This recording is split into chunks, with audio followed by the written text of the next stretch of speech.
As you could tell, I kind of let you in on my like skincare routine before, and right now I'm gonna get ready to just like leave the house. There's a Thai restaurant that I've been wanting to try and finally it's open again, so I'm gonna go right now. And then later I'm gonna take you on a trip to Arles to go and see a museum that I've been dying to see ever since I found out it existed just like 2 weeks ago or something, but we'll get there when we get there. First, let's kind of like fix the hair. As you can tell, I kind of like did a side swoop with my bangs, which it's very 2010-ish. I don't even know what era you would call it, but I'm kind of liking it. I'm kind of bringing it back. Or like, if anyone, I think Ariana Grande brought it back with like her bangs. I feel like she did this quite often on the whole Wicked press tour, and I approve. I don't know. Okay, I don't have much in terms of a like makeup routine, but so I'm gonna just like brush up my eyebrows to make them look, I don't know, good.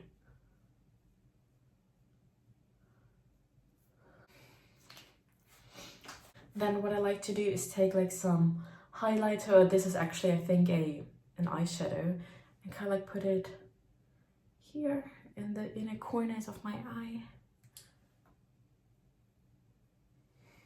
and on the tip of my nose. I think that looks really cute.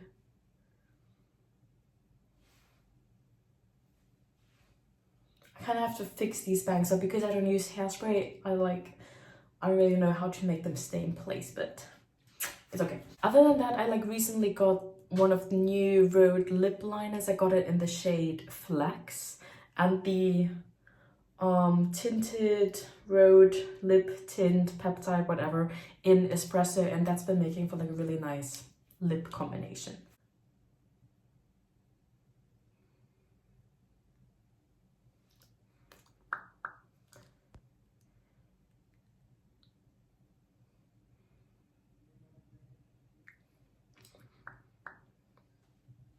Okay, so that's that, and then adding a little of the espresso peptide thingy on top.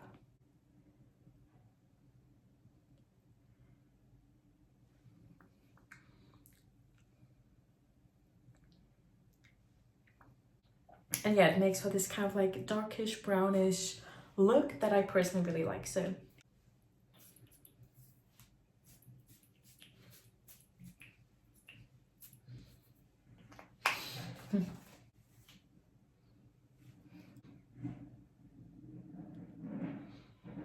I don't want to use too much.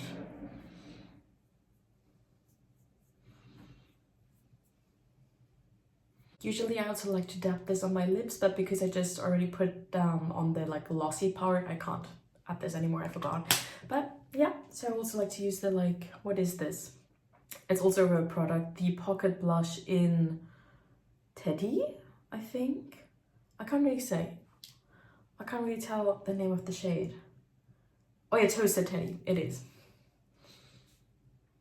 Okay, so that's the completed look. Let's go.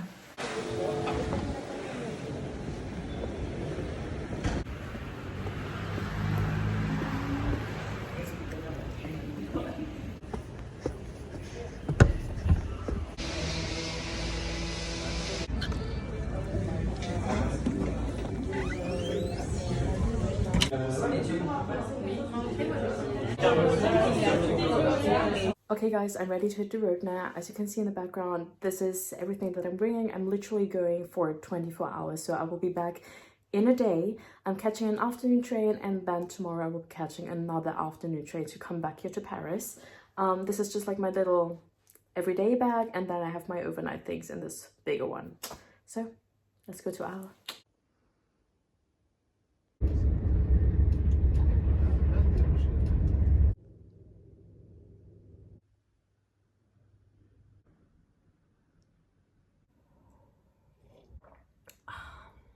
The morning has come. In about just an hour, I do not have a clock, but in about an hour I have a ticket for the Lee Ufan, the EU1 museum or the foundation here in Arles, and I'm really excited to go. So to give this little context, personally I learned about EU1 during my last master's. I have a master's in Korean studies, And during my last semester, I took a class on contemporary and modern Korean artists, and in that context, I learned about him. And actually, just at the beginning of this month, I was in London in the Tate Modern, and the Tate Modern has one painting by him. I'm gonna like insert it here or something.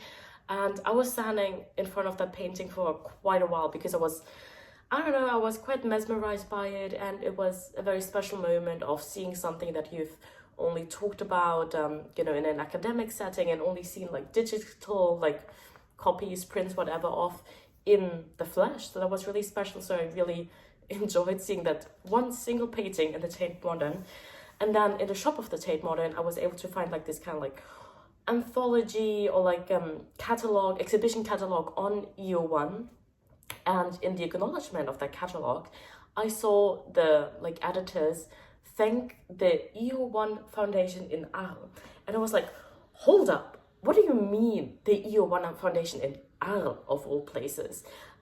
So that's basically the journey, how I found out that the EO1 Foundation in Arles existed. And that's the last time I'm gonna say that whole chunk of a name. And I immediately knew that I had to come here because I had a couple of days off. I wanted to go down to the south anyway. And then I found out about this museum, so here I am. As to EO1, I suspect if you're watching this video, you maybe already know who he is. Anyway, he's a contemporary Korean artist, often brought up in the context of either or both the Korean Tansekwa movement and the Japanese Monoha movement.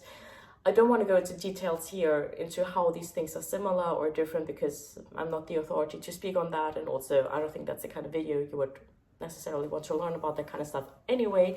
But there's some great resources out there where you can like read up if you're interested.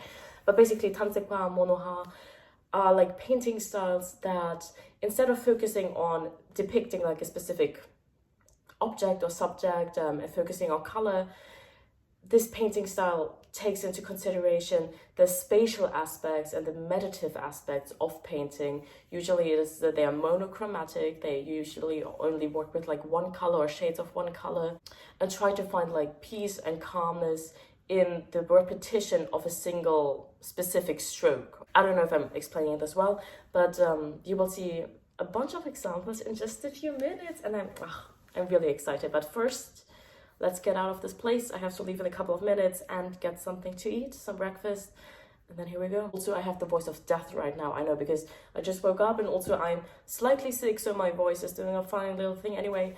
So I'm sorry, bear with me. Okay, let's go.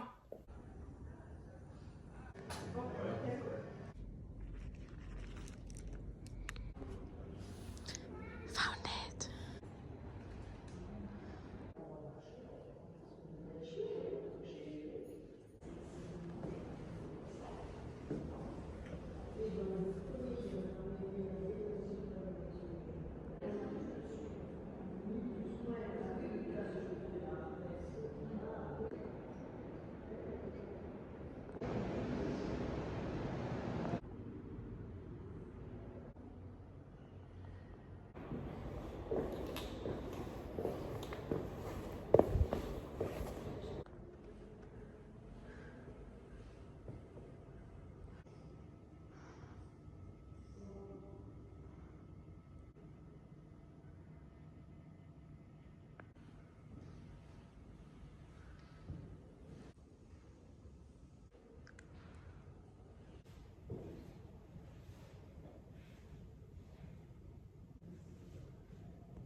Back in Paris we are, as you can tell by my background. It is now actually a couple of days later because for the past few days I was so sick, I was just vegetating here in bed, not able to like finish up this video. But to do exactly that, I wanted to give a little review of how I personally like the museum, and B, show you what I got in the gift shop. So as you can probably tell by this video, I absolutely loved the museum. I thought it was such a special experience of being able to see all of like Ufan's works, and like so many of them in real life. It was stunning for sure. The ground floor of the museum was exhibiting his sculptures or sculptural installations, however you want to call it. And then the first floor was dedicated to his paintings.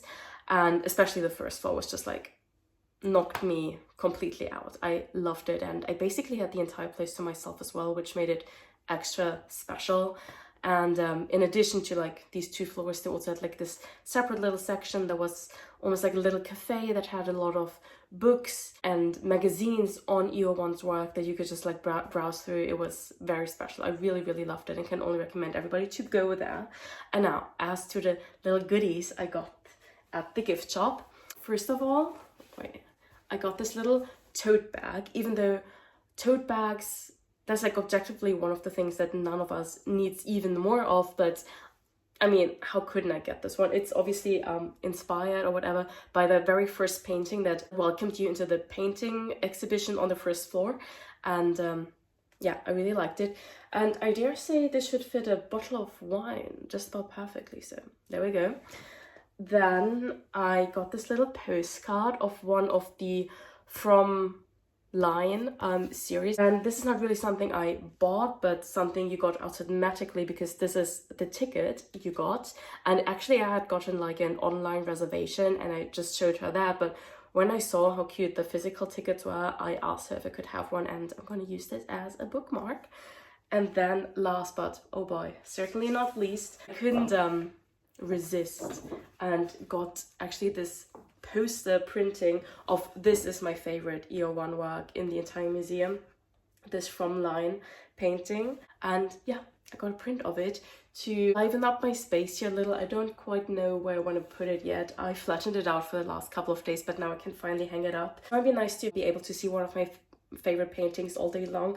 Plus it's going to be a placeholder for when one day I'm going to own the original. Yes.